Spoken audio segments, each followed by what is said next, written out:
ಸರ್ವಾಂತರ್ಯಾಮಿಯಾಗಿ ರಾರಾಜಿಸುತ್ತಿರುವ ಆ ಪರಬ್ರಹ್ಮ ವಸ್ತುವಿಗೆ ವಂದಿಸುತ್ತಾ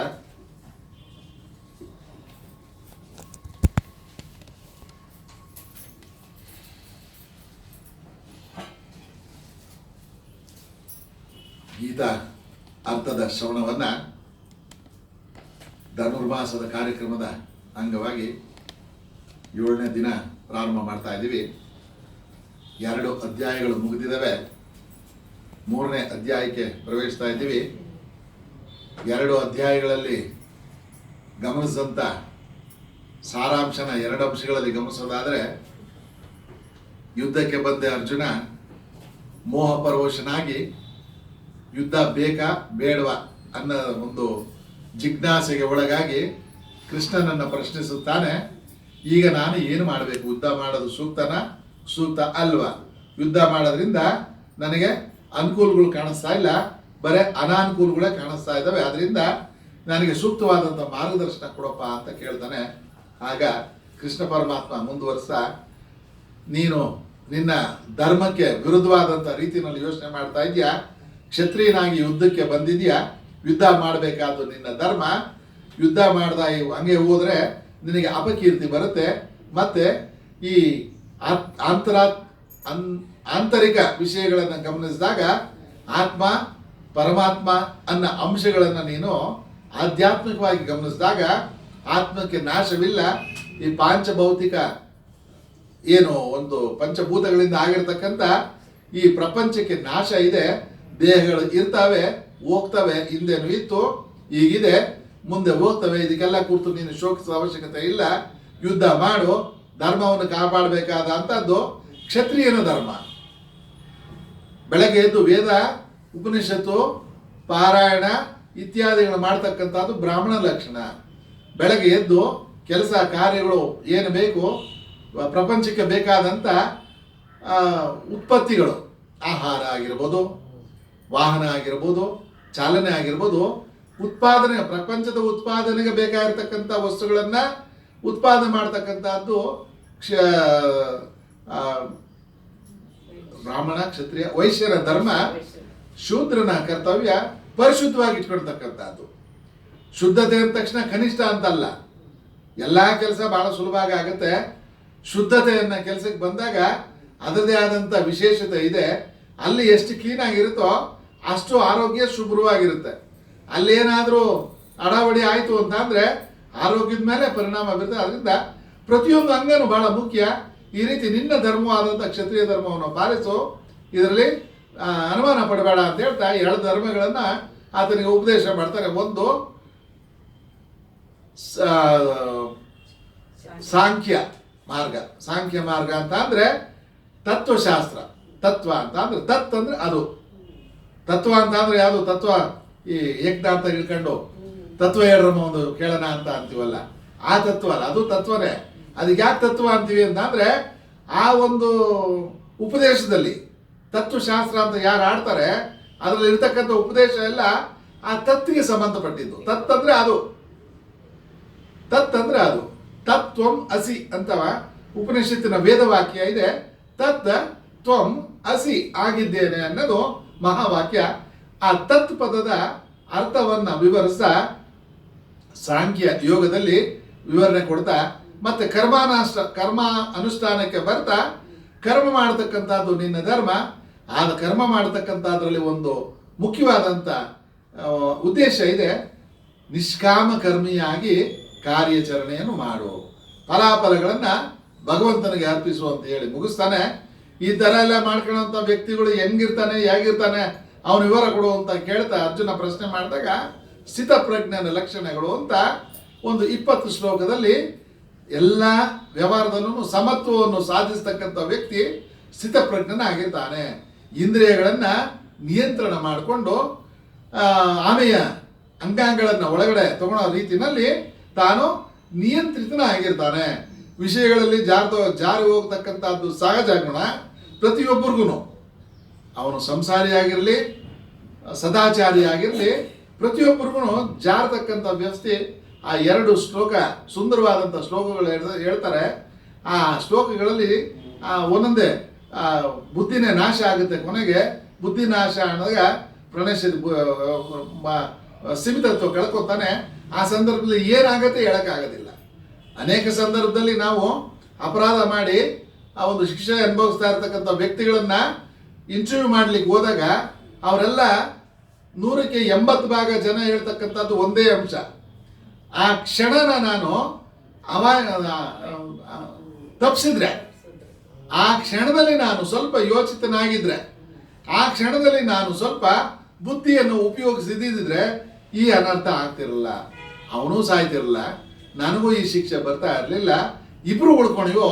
ಆ ಕ್ಷಣದಲ್ಲಿ ಹೆಚ್ಚು ಕಡಿಮೆ ಆಯಿತು ಅನ್ನೋ ರೀತಿಯಲ್ಲಿ ನಿಯಂತ್ರಿತವಾಗತಕ್ಕಂಥದ್ದು ಮುಖ್ಯ. ಅವನ ಸ್ಥಿತಪ್ರಜ್ಞ.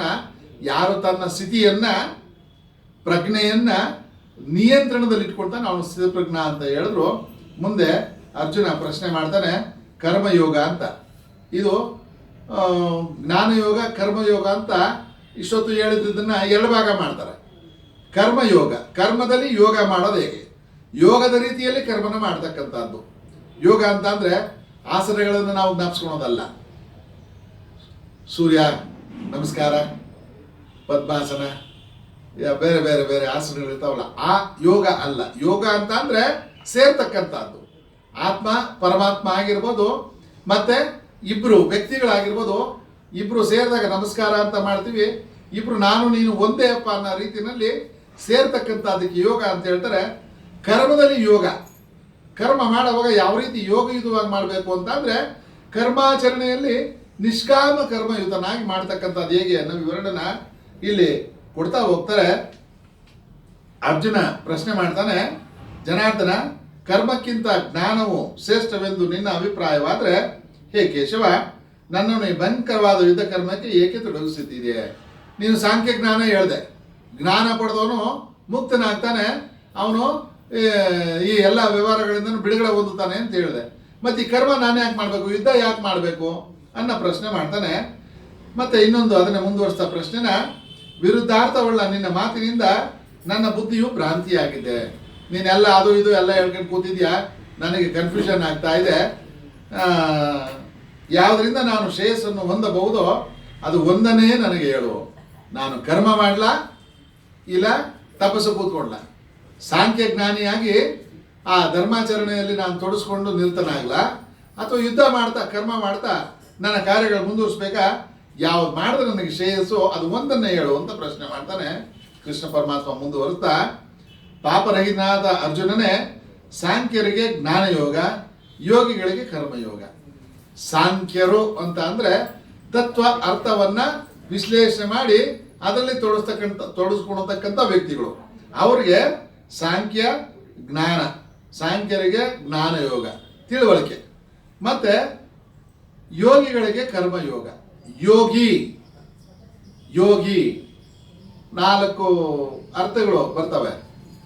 ಒಂದು ಬ್ರಾಹ್ಮಣ, ಕ್ಷತ್ರಿಯ, ವೈಶ್ಯ, ಶೂದ್ರ ಅನ್ನೋ ರೀತಿಯಲ್ಲಿ ಇಲ್ಲಿ ಯೋಗಿ ಅನ್ನೋ ಒಂದು ಅರ್ಥದಲ್ಲಿ ಆ ಪರಮಾತ್ಮನ ಚಿಂತನೆಯಲ್ಲಿ ಒಳಗಾಗಿರ್ತಕ್ಕಂಥ ವ್ಯಕ್ತಿ. ಈ ಯೋಗಿ ಕರ್ಮಯೋಗವೆಂಬ ಅವನಿಗೆ ಯೋಗ, ಕರ್ಮಯೋಗ ಅವನಿಗೆ ಕರ್ಮ ಯೋಗ ಅದು ಏನು ಅಂತ ಬಿಡಿಸ್ತಾ ಹೋಗ್ತಾರೆ ಈ ಅಧ್ಯಾಯದಲ್ಲಿ. ಆದರೆ 2 ಮುಕ್ತಿ ಮಾರ್ಗಗಳು, ಕರ್ಮಯೋಗ ಜ್ಞಾನಯೋಗ ಬೇರೆ ಬೇರೆ ಅಂತಲ್ಲ, 2 ಮುಕ್ತಿ ಮಾರ್ಗಗಳನ್ನೇ, 2 ಮುಕ್ತಿ ಮಾರ್ಗಗಳನ್ನೇ. ಇದು ಮೊದಲೇ ನನ್ನಿಂದ ಹೇಳಪಟ್ಟವು. ಇದನ್ನ ಮೊದಲೇ ನಾನು ಹೇಳಿದ್ದೀನಿ. ಕರ್ಮಗಳಲ್ಲಿ ಪ್ರವರ್ತಿಸದೇ ಇದ್ದ ಮಾತ್ರಕ್ಕೆ ಮನುಷ್ಯನು ನೈಷ್ಕರ್ಮ ಅಂದರೆ ಜ್ಞಾನವನ್ನು ಹೊಂದಲಾರನು, ಮತ್ತು ಬರಿಯ ಕರ್ಮ ತ್ಯಾಗದಿಂದಲೇ ಸಿದ್ಧಿಯನ್ನು ಹೊಂದಲಾರನು.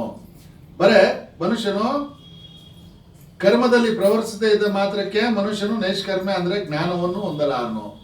ಕರ್ಮಗಳಲ್ಲಿ ತೊಡಗಿಸ್ಕೊಂಡ ಇದ್ರೆ ನಾನು ಜ್ಞಾನಿ ಆಗ್ತೀನಿ ಅಂತ ಎಲ್ಲ ವಿಷಯಗಳನ್ನ ಬಿಟ್ಟು ನಡಿ ಹಿಮಾಲಯಕ್ಕೆ ಅಂತ ಹೊರಟ ಅಂತ ಅಂದ್ರೆ ಅವನು ಮುಕ್ತನಾದ್ನ ಅಂತ ಭಾವಿಸಿದ್ರೆ ಖಂಡಿತ ಅಲ್ಲಿ ಜಾಗಕ್ಕೆ ಹೋದ ಕೂಡಲೇ ಆಗೋದಿಲ್ಲ.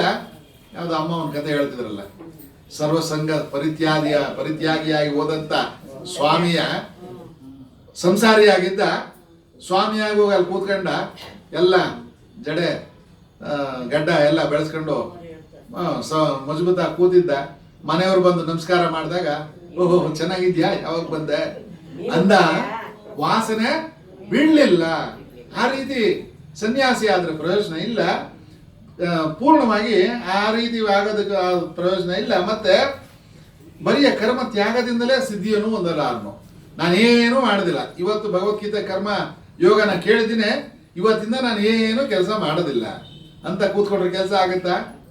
12 ಗಂಟೆ 1 ಗಂಟೆ ಬೇಡ, ಎಲ್ಲ ನಾನು ಬಹಳ ಕಟ್ನಿಟ್ಟಾಗಿ ಕೂತಿದ್ದೀನಿ ಅಂತ ಅಂದ್ರೆ 4 ಗಂಟೆ 5 ಗಂಟೆ ಕಾಲ ಹಾಕ್ಬೋದು.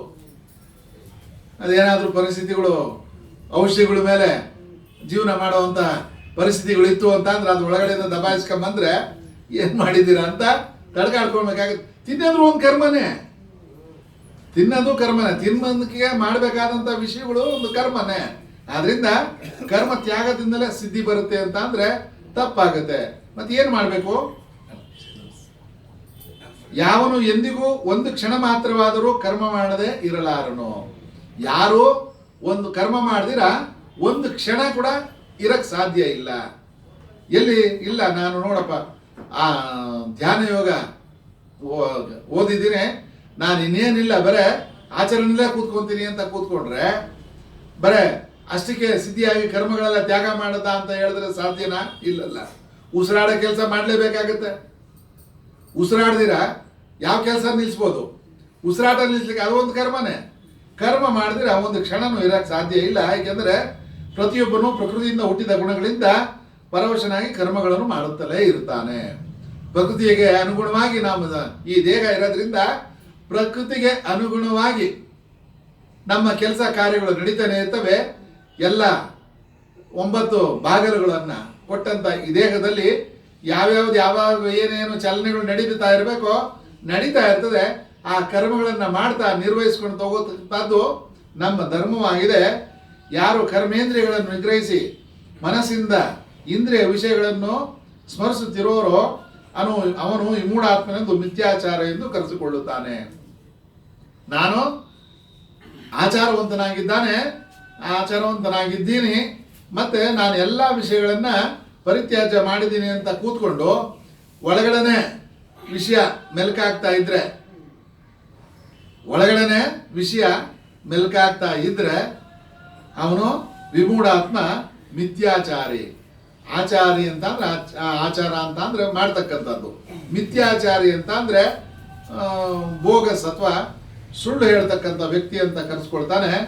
ಅಂದ್ರೆ ಇಲ್ಲಿ ಏನ್ ಹೇಳ್ತಾನೆ, ಮನಸ್ಸು ಮತ್ತೆ ಚಟುವಟಿಕೆ ಕರ್ಮ ಎರಡು ಒಂದಾಗಿರ್ಬೇಕು. ಮನಸ್ಸಿನಲ್ಲಿ ಒಂದು, ಕಾರ್ಯಾಚರಣೆಯಲ್ಲಿ ಒಂದಾದ್ರೆ ಪ್ರಯೋಜನ ಇಲ್ಲ ಅನ್ನೋ ಅರ್ಥದಲ್ಲಿ ಹೇಳ್ತಾ ಇದ್ದಾರೆ. ಅರ್ಜುನ, ಜ್ಞಾನೇಂದ್ರಿಯಗಳನ್ನು ಮನಸ್ಸಿನಲ್ಲಿ ನಿಗ್ರಹಿಸಿ ಅನಾಸಕ್ತನಾಗಿ ಯಾರು ಕರ್ಮೇಂದ್ರಿಯಗಳಿಂದ ಕರ್ಮಯೋಗವನ್ನು ಆಚರಿಸ್ತಾರೋ ಅವನು ಉತ್ತಮನು. ಉತ್ತಮ ಯಾರು ಅಂತ ಅಂದ್ರೆ ಎರಡಲ್ಲ ಇನ್ನೂ ಹೇಳ್ತಾರೆ. ಜ್ಞಾನ ಇಂದ್ರಿಯಗಳಲ್ಲಿ 10, ಒಂದು ಜ್ಞಾನೇಂದ್ರಿಯ, ಒಂದು ಕರ್ಮೇಂದ್ರಿಯ ಅಂತ. ಕರ್ಮೇಂದ್ರಿಯಗಳು ಅಂತ ಅಂದ್ರೆ ಇವು ಕೈ ಕಾಲು, 2 ಕೈ 2 ಕಾಲು, ಈ ಬಾಹ್ಯವಾಗಿರ್ತಕ್ಕಂಥದ್ದು. ಜ್ಞಾನೇಂದ್ರಿಯಗಳು ಅಂತ ಅಂದ್ರೆ ಚಟುವಟಿಕೆಯಿಂದ ಕೂರ್ತಕ್ಕಂಥ 5: ಕಣ್ಣು, ಕಿವಿ, ಮೂಗು, ಬಾಯಿ, ನಾಲಿಗೆ, ಚರ್ಮ ಅಂತ. ಆ ಜ್ಞಾನೇಂದ್ರಿಯಗಳನ್ನು ಮನಸ್ಸಿಂದ ನಿಗ್ರಹಿಸಿ ಕಟ್ಟಾಕೊಂಡು ಕೂತ್ಕೊ ಅಂತ ಹೇಳಿಲ್ಲ, ಬಂಧನಕ್ಕೆ ಒಳಗಾಗುವಂಥದ್ದಲ್ಲ. ಮಾನಸಿಕವಾಗಿ ಅದನ್ನ ನಿಗ್ರಹಿಸಿ ಯಾರು ಕರ್ಮೇಂದ್ರಿಯಗಳಿಂದ ಕರ್ಮಯೋಗವನ್ನು ಆಚರಿಸ್ತಾರೋ ಕೆಲಸ ಕಾರ್ಯಗಳು ಮಾಡ್ತಾನೇ ಇರ್ತೀವಿ. ಆಚೆ ಒಂದು ಟೂರ್ ಹೋಗ್ತೀವಿ, ಅದ್ರಲ್ಲಿ ಒಂದು ಬಸ್ಸು ಅಂತ ಮಾಡಿರ್ತಾರೆ.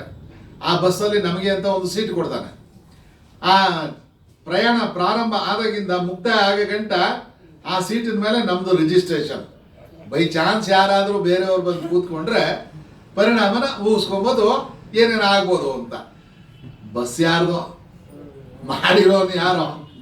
ಆ ಕ್ಷಣಕ್ಕೆ 1 ವಾರ 7 ದಿನ ಟೂರ್ ಕರ್ಕೊಂಡು ಹೋಗಿರ್ತಾರೆ ಅಂದ್ರೆ ಒಂದು ಸ್ಥಾನನ ನಮಗೆ, ಅದಕ್ಕೆ ಮೊದಲು ಅದ್ರ ಮೇಲೆ ರಿಜಿಸ್ಟ್ರೇಷನ್ ಇಲ್ಲ. ಆ ಕ್ಷಣಕ್ಕೆ ನಮಗೆ ನಮ್ಮದಾಗಿ ನಾವು ಅದನ್ನ ಸ್ವೀಕರಿಸಿ ನಾವು ಹೇಗ ಅದ್ರ ಮೇಲೆ ಅಧಿಕಾರ ಚಲಾವಣೆ ಮಾಡಿ ಮತ್ತೆ ಎಲ್ಲ ಆಯ್ತು ಬಂದು ರಾತ್ರಿ 11 ಗಂಟೆಗೋ 12 ಗಂಟೆಗೋ ದಾಸಹಳ್ಳಿ ಸರ್ಕಲಲ್ಲೋ ಅಥವಾ ಕಾರ್ ರೋಡಲ್ಲೋ ಇಳಿಸ್ದ ಅಂತ ಅಂದ್ರೆ ಎಲ್ಲ ಬಿಟ್ಟು ಲಗೇಜ್ ಹೇಳ್ಕೊಂಡು ಎಲ್ಲಪ್ಪ ಮನೆ ಅಂತ ಓಡ್ತಾ ಇರ್ತೀವಿ. ಸೀಟ್ ಹೋಯ್ತು ಅಲ್ಲಿಗೆ. ಇದು ಜೀವನದ ತತ್ವ ಆಗಿರ್ತದೆ. ಕರ್ಮ ಯೋಗವನ್ನು ಆಚರಿಸುವವನು ಕರ್ಮಗಳನ್ನು ಮಾಡ್ತಾ ಇಂದ್ರಿಯಗಳನ್ನು ನಿಗ್ರಹದಲ್ಲಿ ಇಟ್ಕೊಳ್ತಾನೋ ಅವನು ಉತ್ತಮನು. ಕೆಲಸ ಕಾರ್ಯಗಳನ್ನು ಮಾಡ್ತಾ ಇರ್ತಾನೆ, ಇಂದ್ರಿಯಗಳನ್ನ ನಿಯಂತ್ರಣದಲ್ಲಿ ಇಟ್ಕೊಳ್ತಾನೆ.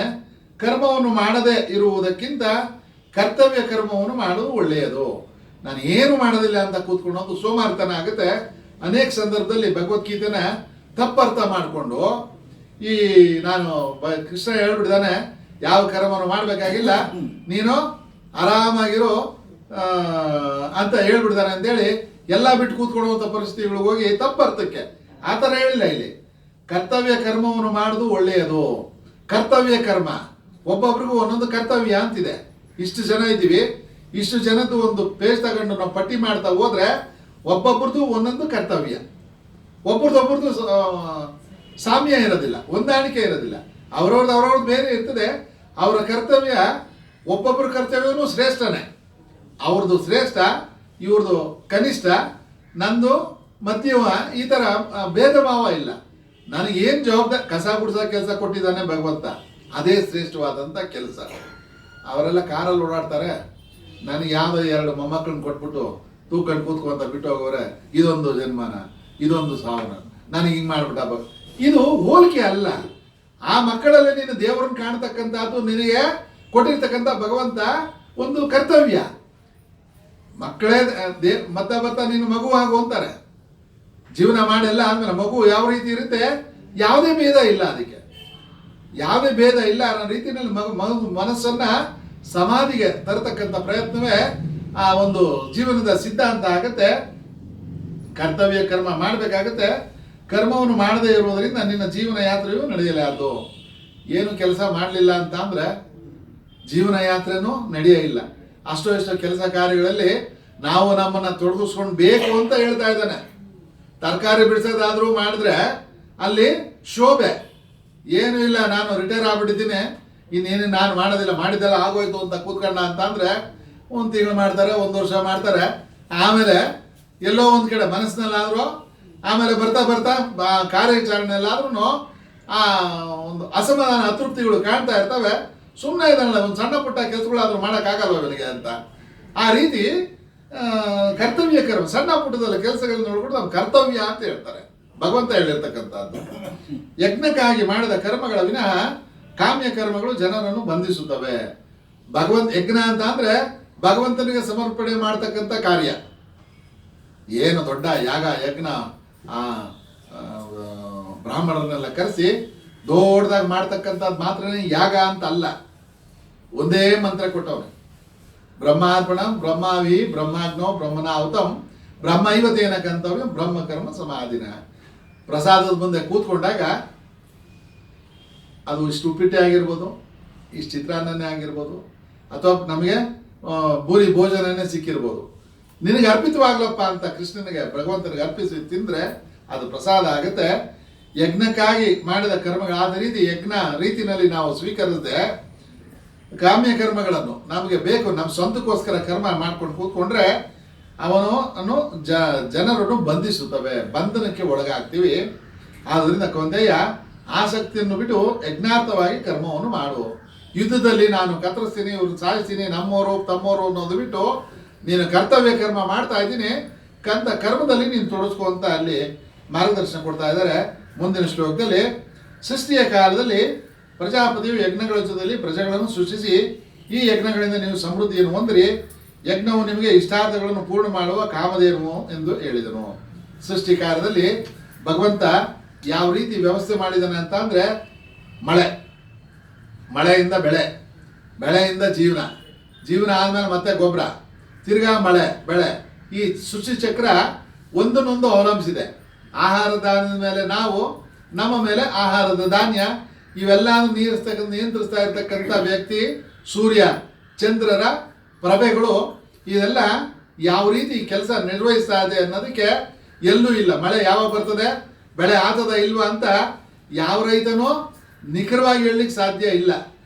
ಏನೋ ದೇವಸ್ಥಾನದಲ್ಲಿ ಹೋಗಿದ್ದು ಈ ವರ್ಷ ಒಳ್ಳೇದಾಗತ್ತೆ ಅಂತ ಹೇಳಿದ್ದಾರೆ. ಖಂಡಿತ ಒಳ್ಳೇದಾಗತ್ತೆ ಅನ್ನೋ ನಿರೀಕ್ಷೆನಲ್ಲಿ ಕೆಲಸ ಮಾಡ್ತಾನೆ. ಆಗೋ ಈಗೋ ಎಷ್ಟಾಗುತ್ತೋ ಆ ಬೆಳೆ ಬಂತು ಅಂದರೆ ಬಂತು, ಇಲ್ಲ ಅಂತ ಅಂದರೆ ಬೆಳೆ ಆಗಲೇ ಇಲ್ಲ ಅಂತ ಬರಗಾಲ ಪೀಡಿತ ಪ್ರದೇಶ ಅಂತ ನಮ್ಮನ್ನು ಡಿಕ್ಲೇರ್ ಮಾಡಿ ಅಂತ ಕೂತ್ಕೊಳ್ತಾನೆ. ಇದು ನಡೀತಕ್ಕಂಥ ಕ್ರಿಯೆ. ಯಾಕೆ ಬರಲಿಲ್ಲ, ಯಾಕೆ ಬಂತು, ಇವೆಲ್ಲ ಪ್ರಕೃತಿ ತತ್ವವಾಗಿ ನಡೀತಕ್ಕಂಥ ಕ್ರಿಯೆಗಳಾದ್ರಿಂದ ಈ ಯಜ್ಞಗಳಿಂದ ನೀವು ದೇವತೆಗಳನ್ನು ಆರಾಧಿಸಿರಿ. ಮಾಡ್ತಕ್ಕಂಥದ್ದು ಒಬ್ಬರಿಗೆ, ಇದು ಭಗವಂತನಿಗೆ ಅರ್ಪಿಸಿ ನಾವು ವ್ಯವಹಾರ ಮಾಡಿದಾಗ ಆ ದೇವತೆಗಳು ಮಳೆ ಮೊದಲುಗಳನ್ನು ಕೊಟ್ಟು ನಮ್ಮನ್ನು ಪ್ರೋತ್ಸಾಹಿಸುತ್ತಾರೆ. ಅವ್ರಿಗೆ ತೃಪ್ತಿ ಪಡಿಸಿದ್ರೆ, ಈಗ ಒಬ್ರಿಗೆ ಒಂದು ಚಾಕ್ಲೇಟ್ ಕೊಟ್ರೆ ಥ್ಯಾಂಕ್ಸ್ ಅಂತಾರೆ. ಮಕ್ಕಳು ಎಷ್ಟು ಅಭ್ಯಾಸ ಮಾಡಿಸ್ಬಿಟ್ಟಿರ್ತಾರೆ ಅಂತಂದ್ರೆ, ಚಾಕ್ಲೇಟ್ ಕೊಟ್ಟಿದ ತಕ್ಷಣನೇ ಥ್ಯಾಂಕ್ ಯು. ಭಗವಂತ ಏನೇನು ಕೊಟ್ಟಿದ್ದಾನೆ ನಮಗೆ, ಎಲ್ಲೋ ಕೊಟ್ಟಿರೋದು ಬೇಡ. ಈ ಬಾಂಡ್ಲಿ ಒಳಗಡೆ ಇರ್ತಕ್ಕಂಥ ವ್ಯವಹಾರದ್ದು ಒಂದು ಹಾರ್ಟಿನ ಫಂಕ್ಷನ್ ತಗೊಳ್ಳಿ, ಒಂದು ಲಿವರ್ ಫಂಕ್ಷನ್ ತಗೊಳ್ಳಿ, ಒಂದು ಕಿಡ್ನಿ ಫಂಕ್ಷನ್ ತಗೊಳ್ಳಿ. ಆ ಫಂಕ್ಷನ್ನಲ್ಲಿ ತೊಂದರೆ ಕಂಡು ಬಂದಾಗೆ ಅದ್ರದ್ದು ಮಹತ್ವ ಗೊತ್ತಾಗ್ತಕ್ಕಂಥದ್ದು. ಯಾರು ಡಯಾಲಿಸಿಸ್ಗೆ ಕೂತಿರ್ತಾರೆ ಅವ್ರನ್ನ ಹೋಗಿ ವಿಚಾರಿಸಿದ್ರೆ ಗೊತ್ತಾಗುತ್ತೆ ಕಿಡ್ನಿ ಎಷ್ಟು ಮಹತ್ವ, ಉಪ್ಪು ಎಷ್ಟು ಕಡಿಮೆ ತಿನ್ಬೇಕಾಗಿತ್ತು ಅಂತ ಅವಾಗ ಯೋಚನೆ ಮಾಡ್ಬೇಕು. ಇವಾಗ ಕೈ ಮೀರೋಗಿರ್ತದೆ. ಆದ್ರಿಂದ ಒಂದೊಂದು ಪಾಠಗಳು ಅಷ್ಟೊಂದು ಮಹತ್ವವಾದಂಥ ನಮಗೆ ಕೊಟ್ಟಿರ್ತಕ್ಕಂಥ ಸೌಲಭ್ಯ ಭಗವಂತ, ನಾವು ಅದನ್ನು ಮರೆತು ನಮ್ಮ ಇಚ್ಛಾನುಸಾರ ನಾನೇ ಮಾಡಿದ್ದು ಧರ್ಮ ರೀತಿ ಅಂತ ಹೋದಾಗ ಶೋಭೆ ಕಾಣೋದಿಲ್ಲ. ಹೀಗೆ ಪರಸ್ಪರರು ಭಗವಂತ ಮತ್ತೆ ಸೃಷ್ಟಿ, ನಾನು ಎಲ್ಲ ಒಂದಾಗಿ ಪ್ರಕೃತಿ, ಪರಮಾತ್ಮ, ಮನುಷ್ಯ, ಪ್ರಕೃತಿ, ಪರಮಾತ್ಮ ಮತ್ತೆ ಮನುಷ್ಯ, ಮೂರು ಜನ ಸೇರಿದಾಗನೇ ಪ್ರಪಂಚ ಆಗುತ್ತದೆ. ಹೀಗೆ ಪರಸ್ಪರರು ಒಬ್ಬರನ್ನೊಬ್ಬರು ತೃಪ್ತಿಪಡಿಸುವ ಮೂಲಕ ಪರಮ ಶ್ರೇಯಸ್ಸನ್ನು ಪಡೆಯಿರಿ. ಒಬ್ಬರಿಗೊಬ್ಬರು ತೃಪ್ತಿ ಇರಬೇಕು. ಒಂದು ಫ್ಯಾಕ್ಟ್ರಿ ಅಂತ ತಗೊಂಡಾಗ ವಾಚ್ಮನ್ನಿಂದ ಹಿಡಿದು ಕೆಲಸಗಾರನಿಂದ ಹಿಡಿದು ತೃಪ್ತಿ ಇರಬೇಕು. ಆವಾಗ ಮ್ಯಾನೇಜರ್ಗೂ ಸಮಾಧಾನ ಆಗುತ್ತೆ, ಒಳ್ಳೆ ಉತ್ಪಾದನೆ ಆಗ್ತಾ ಇದೆ ಅಂತ. ಮ್ಯಾನೇಜರ್ ಸಮಾಧಾನ ಆಗಿದ್ದ ಅಂತ ಅಂದ್ರೆ ಅವನಿಗೆ ಸಾಕಷ್ಟು ಸಂಬಳ ಬೋನಸ್ಗಳು ಕೊಡ್ತಾರೆ, ಎಲ್ಲರೂ ತೃಪ್ತಿಯಾಗಿರ್ತಾರೆ. ಬೆಳಗ್ಗೆ ಎದ್ರೆ ಇವರು ಕೆಂಪು ಬಾವುಟ ಹಿಡ್ಕೊಂಡು ಸ್ಟ್ರೈಕು ಅಂತ ಕೂತ್ಕೊಂಡು ಪ್ರೊಡಕ್ಷನ್ ಬಿದ್ದೋಯ್ತು ಅಂದ್ರೆ ಮ್ಯಾನೇಜರ್ಗೂ ಮನಸ್ಸು ಕೆಟ್ಟೋಗುತ್ತೆ. ಕೊನೆಗೆ ಲಾಕ್ಔಟ್ ಅಂತ ಫ್ಯಾಕ್ಟ್ರಿನ ಮುಚ್ಚಿ ಹೋಗ್ರಪ್ಪ ಮನೆಗೆ ಅಂತ ಪರಿಸ್ಥಿತಿಗಳನ್ನ ಹಿಂದೆ ಸಾಕಷ್ಟು ಫ್ಯಾಕ್ಟ್ರಿಗಳು ನಡೀತಾ ಇದ್ದ ಕಾಲದಲ್ಲಿ ಆಗಿರ್ತಕ್ಕಂಥ ಘಟನೆಗಳನ್ನ ನೋಡಿದ್ದೀವಿ. ಬರ್ತಾ ಸುಧಾರಣೆ ಆಗಿದೆ. ಇವಾಗೆಲ್ಲ ಮಾತುಕತೆ ಚರ್ಚೆ ಮೂಲಕ ಬಗೆಹರಿಸ್ಕೊಳ್ಳೋ ರೀತಿಗೆ ಬಂದಿದ್ದಾರೆ. ಈ ರೀತಿ ನಮ್ಮಲ್ಲೂ ಕೂಡ ಒಂದು ಒಡಂಬಡಿಕೆ ಇದೆ. ಭಗವಂತ ಮತ್ತೆ ಪ್ರಕೃತಿ ನಮ್ಮಲ್ಲಿ ಆ ಒಂದು ಪರಸ್ಪರ ಒಬ್ಬರನ್ನೊಬ್ಬರು ತೃಪ್ತಿಪಡಿಸೋದ್ರ ಮೂಲಕ ನಾವು ಅದರಲ್ಲಿ ಶ್ರೇಯಸ್ಸನ್ನು ಪಡಿಬೋದು. ಯಜ್ಞಗಳಿಂದ ತೃಪ್ತರಾದ ದೇವತೆಗಳು ನಿಮಗೆ ಇಷ್ಟ ಭೋಗಗಳನ್ನು ಅನುಗ್ರಹಿಸುತ್ತಾರೆ. ಅವರು ಸಂತೃಪ್ತರಾದರು ಅಂತ ಅಂದ್ರೆ ಯಾವುದೋ ಯಜ್ಞ ಮಾಡಿ ಅಲ್ಲ, ನಾವು ಮಾಡ್ತಕ್ಕಂಥ ಕ್ರಿಯೆಗಳನ್ನು ಭಗವಂತನಿಗೆ ಅರ್ಪಿಸಿ ಮಾಡೋದ್ರಿಂದ ಅವರು ಸಂತೃಪ್ತರಾಗುತ್ತಾರೆ. ಅವರಿಂದ ಅನುಗ್ರಹಿಸಲ್ಪಟ್ಟು ಅವರಿಂದ ಅನುಗ್ರಹಿಸಲ್ಪಟ್ಟ ಭೋಗಗಳನ್ನು ಯಜ್ಞಗಳ ಮೂಲಕ ಅವರಿಗೆ ಸಮರ್ಪಿಸಿದ ಯಾವನು ಅನುಭವಿಸ್ತಾನೋ ಅವನು ಕಳ್ಳನು. ಭಗವಂತ ಕೊಟ್ಟಿದ್ದಾನೆ, ಭಗವಂತನಿಗೆ ಅರ್ಪಿಸ್ಬೇಕು. ಒಂದು ಹಸುನ ತಗೊಳ್ಳೋಣ, ಹಸುನ ಜೀವನ ಚರಿತ್ರೆ ಸೂಕ್ಷ್ಮವಾಗಿ ಗಮನಿಸಿದ್ರೆ ಮುಂದೆ ಏನಾಗ್ತೀವಿ, ಹುಲ್ಲು ನಮಗೆ ಹಾಲು ಉತ್ಪಾದನೆ ಮಾಡ್ತದೆ. ಹಾಲೆಲ್ಲ ಕುಡ್ದಾದ್ಮೇಲೆ ಮತ್ತೆ ಅದರ ಸಗಣಿ ಅದು ಇದು ಬರ್ತದೆ. ತಿರ್ಗಿ ಅದನ್ನು ಹಾಕಿ ಬೆಳೀತಕ್ಕಂಥದ್ದು ಹುಲ್ಲು. ಮತ್ತೆ ಹುಲ್ಲನ್ನು ಅದು ಹಾಕಿದ್ರೆ ಅದು ಚಕ್ರ ನಡೀತಾ ಇರ್ತದೆ. ಹಸುವಿನ ಪಕ್ಕಕ್ಕೆ ಹಾಕಿ ನಮ್ಮ ಜೀವನ ಚಕ್ರ ನಾವು ತಗೊಂಡ್ರು ಒಳಗಡೆಯಿಂದ ಅದು ಅಂಗಡಿಯಿಂದ ತರ್ತೀವೋ ರೇಷನ್ನು ಅಥವಾ ಯಾರಾದರೂ ತಂದು ಊರಿಂದ ಚೀಲಗಳಲ್ಲಿ ಬೆಳೆದು ತಂದು ಹಾಕ್ತಾರೋ ಆಹಾರನೇ ತಿನ್ನೋದು, ಖರ್ಚು ಮಾಡೋದು, ಮತ್ತೆ ಅದನ್ನ ತಗೊಂಡೋಗಿ ಬೆಳೆಗೆ ಹಾಕಿ ಬೆಳೀತಕ್ಕಂಥದ್ದು. ಬೆಳೆಗೆ ತಗೊಂಡೋಗಿ ಗೊಬ್ಬರ ಹಾಕ್ಲಿಲ್ಲ ಅಂತ ಅಂದ್ರೆ ಬೆಳೆ ಇಲ್ಲ. ಅದಕ್ಕೇನು ಬೇಕು, ಬೆಳೆ ಗೊಬ್ಬರ, ಮಳೆ, ಪೋಷಕ ನಿರ್ವಹಣೆಗಳೆಲ್ಲ ಮಾಡಿದಾಗ ಬೆಳೆ ಬರ್ತದೆ. ಈ ರೀತಿ ಒಬ್ರಿಗೊಬ್ರಿಗೆ ಅದನ್ನ ಸಂತೃಪ್ತಿ ಪಡಿಸ್ತಾ ಜೀವನ ಮಾಡಬೇಕಾದದ್ದು ನಮ್ಮ ಕರ್ತವ್ಯ ಆಗಿದೆ. ಅದು ಮಾಡ್ದಿರ ಬರೀ ಸ್ವಾರ್ಥಿ ಆದರೆ ಅವನಿಗೆ ಟೈಟಲ್ ಬೇರೆ ಕೊಟ್ಬಿಟ್ಟವ್ರೆ, ಕಳ್ಳ ಅಂತ. ಕಳ್ಳ ಏನು, ಬೇರೆಯವ್ರನ್ನ ಅಪಹರಿಸ್ಕೊಂಡು ಕೂತ್ಕೊಳೋದು. ಅದನ್ನಲ್ಲ ಎತ್ಕೊಂಡು ಕೂತ್ಕೊಳೋದು, ನಂದಲ್ಲ, ಭಗವಂತ ಕೊಟ್ಟಿದ್ದಾನೆ, ಅವನಿಗೆ ಸಮರ್ಪಣೆ ಮಾಡಬೇಕು. ಹಿರಿಯರು ಮಾಡಿದ್ದಾರೆ ಸಂಪ್ರದಾಯ, ಎಷ್ಟು ಚೆನ್ನಾಗಿ ಮಾಡಿದ್ದಾರೆ. ಏನೋ ಮಾಡಿದ್ದಾರೆ, ಊದುಗಡ್ಡಿ ಎಸ್ಕೊಂಡು ಹೋಗ್ರು ಅಂತ ಬಿಟ್ಟಿಲ್ಲ. ಪ್ರತಿಯೊಬ್ಬರೂ ಸೇವೆ ಮಾಡಿ ಅವರವ್ರ ಶಕ್ತಿಯಾನುಸಾರ. ಸೇವೆ ಅಂದರೆ ಅನಿವಾರ್ಯತೆ ಅಲ್ಲ. ನಾವು ಮಾಡದಿದ್ರೆ ಸೇವೆ ಸಮಸ್ಯೆ ಆಗುತ್ತಾ ಅಥವಾ ತೊಂದರೆ ಆಗುತ್ತೋ ಅನ್ನೋ ಪ್ರಶ್ನೆ ಅಲ್ಲ. ನನಗೊಂದು ಅವಕಾಶ, ಬೆಳಗ್ಗೆ ಒಂದು ಅವಕಾಶ ಕೊಟ್ಟಿದ್ದಾರೆ, ಭಗವಂತ ನಾಮಸ್ಮರಣೆನ ಚಿಂತೆಯಾಮಿ ಹರಿಮೇ ಸತಂ. ಪ್ರಾಣ ಹೋಗುವಾಗ ಕಫ ವಾತ ಪಿತ್ತೈ ಕಂಠಾವರೋಧನವಿದವು. ಕಫ ವಾತ ಪಿತ್ತಗಳು ಎದೆನಲ್ಲಿ ಹಾಕಿ ಜಾಡಿಸಿ ಅದುಕೊಂಡು ಬಾಧೆ ಕೊಡತಕ್ಕಂತಾದಾಗ ನಿನ್ನ ಸ್ಮರಣೆ ನನಗೆ ಕರುಣಿಸಪ್ಪ ಅಂತ ನಾಮಸ್ಮರಣೆಯಿಂದ ಪ್ರಾರಂಭ ಮಾಡ್ತಾರೆ. ಸೇವೆ ಮಾಡ್ಲಿಕ್ಕೆ ಅವಕಾಶ ಕೊಟ್ಟಿದ್ದಾರೆ. ಕೊನೆಯಲ್ಲಿ ಮಂತ್ರ ಈಶ್ವರನ ಒಂದು ನಾಮಸ್ಮರಣೆ ಆಗಿರೋದ್ರಿಂದ ಕೊನೆ ದಿವಸ ಯಾವುದು ಸಂಕ್ರಾಂತಿ ಹಬ್ಬದ ದಿವಸ ಈಶ್ವರನ ವೆಡ್ಡಿಂಗ್ ಆನಿವರ್ಸರಿ, ಮದುವೆ ದಿನ. ಅವತ್ತು ಗಂಗಾಧರನ ಜಾತ್ರೆ ಅಂತ ಶಿವಗಂಗೆನಲ್ಲಿ ಮಾಡ್ತಾರೆ ಅನ್ನೋದೆಲ್ಲ ಒಂದು ಕಥೆ ಪುರಾಣದಲ್ಲಿ ಬರತಕ್ಕಂಥ. ಆ ಈಶ್ವರನ ಸ್ಮರಣೆಗೆ ಮಂತ್ರಗಳನ್ನ ಜೋಡಿಸ್ಕೊಟ್ಟಿದ್ದಾರೆ. ಆ ಮಂತ್ರಗಳನ್ನ ಹೇಳ್ತಾ ಇದ್ರೆ ಯಾವ ದೇವಸ್ಥಾನದಲ್ಲಿ ನಾವು ಯಾರೋ ಹೇಳೋದನ್ನ ಕೇಳಿ ಇಷ್ಟೆಲ್ಲ ಮಂತ್ರ ಹೇಳ್ತಾರೆ ನನಗೇನು ಬರೋದಿಲ್ಲಪ್ಪ ಅನ್ನಂಗಿಲ್ಲ. ಪ್ರಿಂಟು ಮಾಡಿಸಿ ಕೈಗೂ ಕೊಟ್ಬಿಟ್ಟಿದ್ದಾರೆ. ಮನಸ್ಪೂರ್ವಕವಾಗಿ ಹೇಳಿ ಸಂತೃಪ್ತಿ ಪಟ್ಟು ಸಮಾಧಾನಿಯಾಗಿರು. ಇಷ್ಟೆಲ್ಲ ಭಗವಂತ ಕೊಟ್ಟಿರ್ತಕ್ಕಂಥದ್ದನ್ನ ನಾವು ಬಳಸ್ಕೊಳ್ತಕ್ಕಂಥದ್ದು ನಮ್ಮ ಧರ್ಮ. ಅದು ಬಿಡ್ದಿರ ನಮ್ಮ ಪಾಡಿಗೆ ನಾವಿರ್ತಕ್ಕಂಥದ್ದು ಸೂಕ್ತ ಅಲ್ಲ. ಭಗವಂತನ ಕಾರ್ಯಕ್ರಮದಲ್ಲಿ, ಆಶ್ರಮದ ಕಾರ್ಯಕ್ರಮದಲ್ಲಿ ಅಂತ ತಪ್ಪಾಗಿ ಬಾರಿಸಬಾರ್ದು. ಭಗವಂತನ ಕಾರ್ಯಕ್ರಮದಲ್ಲಿ ನಾವು ತೊಡಗಿಸ್ಕೊಡ್ತಕ್ಕಂಥದ್ದು ಬಹಳ ಮುಖ್ಯ. ಮನಸ್ಪೂರ್ವಕವಾಗಿ, ಬರೇ ಬೂಟಾಟಿಗೆಯಾಗಿ ಅಲ್ಲ, ಬಾಹ್ಯವಾಗಲ್ಲ. ಪಕ್ಕದ ಮನೆಯವ್ರು ನೋಡಿ ನಮ್ಮನ್ನ ಬೇಷ್ ಅನ್ಕೊಂಡ್ಲಿ ಆಶ್ರಮಕ್ಕೆ ಹೋಗ್ತಾವ್ರಿ ಅಂತ ಅಲ್ಲ. ನಮ್ಮ ತೃಪ್ತಿಗೋಸ್ಕರ ನಾವು ಅದನ್ನ ಮಾಡಿಸ್ಬೇಕು ಅಂತ ಹೇಳ್ತಾರೆ. ಯಜ್ಞಶೇಷವನ್ನು ಮುಂಚಿಸುವ ಸಂತರು ಸರ್ವ ದೋಷಗಳಿಂದಲೂ ಮುಕ್ತರಾಗುತ್ತಾರೆ. ಯಜ್ಞಶೇಷ ಪ್ರಸಾದ ಅಂತ ಯಾರು ಸ್ವೀಕರಿಸ್ತಾರೆ ಅವರು ಎಲ್ಲ ದೋಷಗಳಿಂದಲೂ ಮುಕ್ತರಾಗುತ್ತಾರೆ. ಪ್ರಸಾದ ಆಶ್ರಮದಲ್ಲಿ ಎಲ್ಲ ಬಡಿಸಿ ಆ 15ನೇ ಅಧ್ಯಾಯ ಓದಿ ಅಚಮನ ಮಾಡಿ ಬ್ರಹ್ಮಾರ್ಪಣಂ ಹೇಳಿ ನಾವು ಪ್ರಸಾದ ಸ್ವೀಕರಿಸಿದಾಗ ಅದು ಪ್ರಸಾದ ಆಗುತ್ತೆ. ಇಲ್ದಿದ್ರೆ ಅನ್ನಕ್ಕೂ ಪ್ರಸಾದಕ್ಕೂ ವ್ಯತ್ಯಾಸ ಇದೆ. ಮತ್ತೆ ಪ್ರಸಾದದ ವಿಶೇಷ ಗೊತ್ತೇ ಇದೆ. ಪ್ರಸಾದ ಮಾಡೋರ ಮನೆಯಲ್ಲೇ ಆಕ್ಷೇಪಣೆ ಇದೆ ಅಂತ ಕೇಳ್ತಾ ಇರ್ತೀವಿ. ಅವ್ರ ಮನೆಯಲ್ಲ ಚೆನ್ನಾಗಿ ಮಾಡೋದಿಲ್ಲ, ಅವ್ರ ಯಜಮಾನದ ಆಕ್ಷೇಪಣೆ. ಆಶ್ರಮದಲ್ಲಿ ಮಾತ್ರ ಚೆನ್ನಾಗಿ ಮಾಡ್ತೇವೆ, ನಮ್ಮ ಮನೇಲಿ ಅದು ಪ್ರಸಾದ. 10 ಜನದ ಇಲ್ಲಿ ಪ್ರೀತಿ ಪೂರ್ವಕವಾದಂಥ ಮನೋಭಾವನೆಗಳು ಸೇರಿದಾಗ ಅದ್ರಲ್ಲಿ ಆಗ್ತಕ್ಕಂಥ ಬದಲಾವಣೆಗಳು ಬೇರೆ ಆಗುತ್ತೆ. ಆದ್ರೆ ಯಾವ ಪಾಪಿಗಳು ತಮಗೋಸ್ಕರ ಬೇಯಿಸಿಕೊಳ್ಳುತ್ತಾರೋ ಅವರು ಪಾಪವನ್ನೇ ತಿನ್ನುತ್ತಾರೆ. ಅದನ್ನು ಬಿಟ್ಬಿಟ್ಟು ಬರೇ ತಮಗೋಸ್ಕರ ತಿನ್ಕೊಂಡು ಕೂತ್ಕೊಂಡು ಅವರು ಪಾಪವನ್ನು ಭುಂಜಿಸಿದಂಗೆ ಆಗುತ್ತೆ. ಪಾಪ ಮಾಡೋದ್ರಿಂದ ತಮಗೆ ದೋಷಗಳು ಬರ್ತವೆ ಅನ್ನೋದನ್ನು ಗಮನಿಸಬೇಕು ಅಂತ ಹೇಳ್ತಾನೆ. ಅನ್ನದಿಂದ ಪ್ರಾಣಿಗಳು ಉತ್ಪತ್ತಿಯಾಗುತ್ತವೆ, ಮಳೆಯಿಂದ ಅನ್ನ ಉತ್ಪತ್ತಿ ಆಗುತ್ತದೆ, ಯಜ್ಞದಿಂದ ಮಳೆ ಬರುತ್ತದೆ, ಯಜ್ಞವು ಕರ್ಮದಿಂದ ಹುಟ್ಟುತ್ತದೆ, ಕರ್ಮವು ವೇದದಿಂದ ಉಂಟಾಗುತ್ತದೆ, ವೇದವು ಪರಮಾತ್ಮನಿಂದ ಸಂಭವಿಸುತ್ತದೆ. ಆದ್ದರಿಂದ ಸರ್ವ ವ್ಯಾಪಕವಾದ ಪರಮಾತ್ಮನು ಸದಾ ಯಜ್ಞದಲ್ಲಿ ಪ್ರತಿಷ್ಠಾಪಿತನಾಗಿದ್ದಾನೆ. ಯಜ್ಞ ಅಂತ ಅಂದ್ರೆ ಏನು ಅಂದ್ರೆ ವೇದಗಳಲ್ಲಿ ನಮಗೆ ಏನು ಮಾಡಬೇಕು, ಬೆಳಗ್ಗೆ ಎದ್ದು ಸಾಯಂಕಾಲ ಗಂಟ ಮತ್ತೆ 365 ದಿನ ಅಂತ ಕಾರ್ಯಕ್ರಮಗಳನ್ನ ಕೊಟ್ಟಿದ್ದಾನೆ. ಅದ್ರ ಮೂಲಕ ನಾವು ಕಾರ್ಯಾಚರಣೆ ಮಾಡ್ತಾ ಕೆಲಸ ಕಾರ್ಯಗಳು ತೊಡಗಿಸ್ಕೊಂಡಾಗ ಮಳೆ ಬರುತ್ತೆ, ಮಳೆಯಿಂದ ಬೆಳೆ ಆಗುತ್ತೆ, ಬೆಳೆಯನ್ನ ಭಗವಂತನಿಗೆ ಸಮರ್ಪಿಸಿ ನಾವು ತಿಂದಾಗ ಪ್ರಸಾದ ಆಗುತ್ತೆ. ಇದು ಜಗತ್ತಿನ ಚಕ್ರ ನಿಯಮಿತವಾಗಿ ನಡಿಬೇಕಾಗುತ್ತೆ. ಅನಿಯಮಿತವಾಗಿ ಅದರ ನಿಯಂತ್ರಣ ಕಂಟ್ರೋಲ್ ಇಲ್ಲ, ಅದರ ಪಾಡಿಗೆ ಅದು ನಡೀತಾ ಇರ್ತದೆ. ಎಲ್ಲ ಈ ಪಾರ್ಥ ಈ ರೀತಿ ತಿರುಗುತ್ತಿರುವ ಜಗಚ್ಚಕ್ರವನ್ನು ಅನುಸರಿಸ ಪಾಪಿಯು ಅವನು ಇಂದ್ರಿಯ ಲಂಪಟನು, ಅವನು ಜೀವಿತವು ವ್ಯರ್ಥ. ಈ ರೀತಿ ಜಗತ್ ಚಕ್ರನ ಅನುಸರಿಸದೆ ಅವನ ಪಾಡ್ಗೆ ಅವನು ಇದ್ಬಿಟ್ಟ ಅಂತ ಅಂದ್ರೆ ಅವನು ಇಂದ್ರಿಯ ಲಂಪಟನು, ಜೀವಿತವು ವ್ಯರ್ಥ, ವೇಸ್ಟ್ ಆಗುತ್ತೆ ಅವನ ಜೀವನ ಅಂತಾರೆ.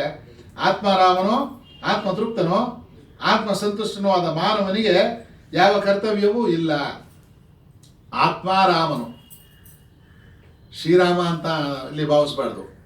ಆತ್ಮರಾಮ, ರಾಮ ಅಂತ ಅಂದ್ರೆ ಪರಬ್ರಹ್ಮ ವಸ್ತುವಿಗೆ ಇಲ್ಲಿ ಹೋಲಿಸ್ತಾ ಇದ್ದಾರೆ. ಆತ್ಮತೃಪ್ತನು, ಆತ್ಮನಲ್ಲಿ ತೃಪ್ತವಾಗಿರ್ತಕ್ಕಂಥವನು, ತನ್ನಲ್ಲಿ ತಾನು ತೃಪ್ತನಾಗಿರ್ತಕ್ಕಂಥವನು, ತನ್ನಲ್ಲಿ ತಾನು ಸಂತೃಪ್ತಿಯನ್ನು ಪಡೆದಂತಕ್ಕಂಥ ಅವನು ಆತ್ಮ ಸಂತುಷ್ಟನು. ಭಗವಂತ ಕೊಟ್ಟಿದ್ರಲ್ಲಿ ಸಂತೃಪ್ತಿ. ನಮ್ಮ ಪಟ್ಟಿಗಳಲ್ಲಿ ಕೊಟ್ಟಿದ್ದಾನೆ ಅಂತ ಅಂದ್ರೆ ಅದು ತಪ್ಪಾಗುತ್ತೆ. ಪಟ್ಟಿಗಳ ಕಥೆ ಮುಗಿಯೋದೇ ಇಲ್ಲ. ಇವತ್ತು 5 ಪಟ್ಟಿಗಳು ತಗೊಂಡು ಹೋದ್ರೆ ಅದು ಮುಕ್ತಾಯ ಆದ್ರೆ ನಾಳೆ 10 ಆಗಿರ್ತದೆ. ಯಾಕೆಂದ್ರೆ ಬಹಳ ಸುಲಭ ಕೊಟ್ಬಿಟ್ನಲ್ಲ ಭಗವಂತ, ಇನ್ನೊಂದು 2 ಎಕ್ಸ್ಟ್ರಾ ಸೇರಿಸ್ಕೊಂಡು ಹೋಗೋಣ ಅಲ್ಲ, ಅದಲ್ಲ.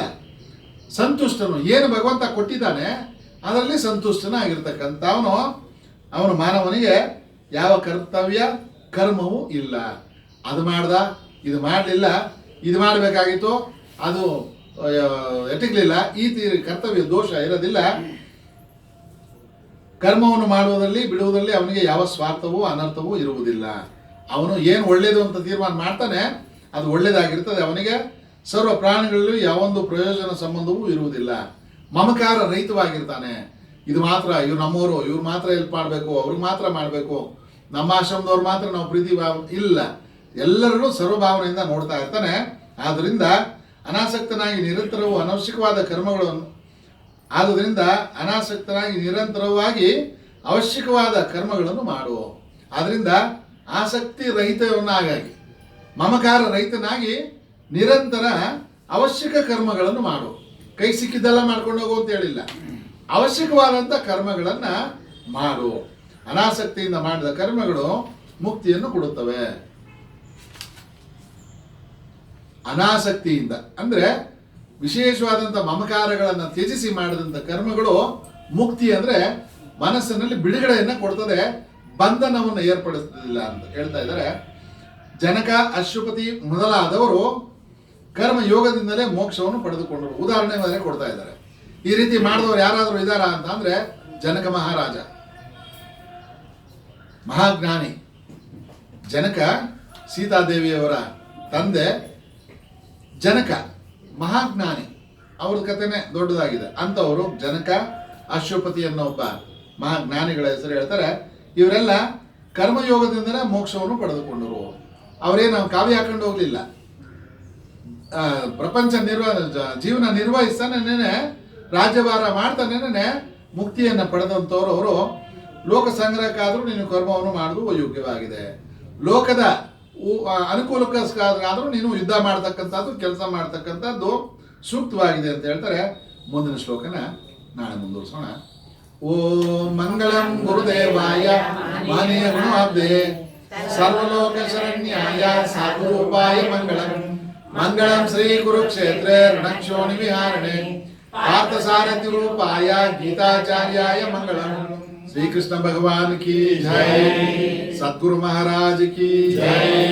जय जय हर नमः पार्वती पतये हर हर महादेव.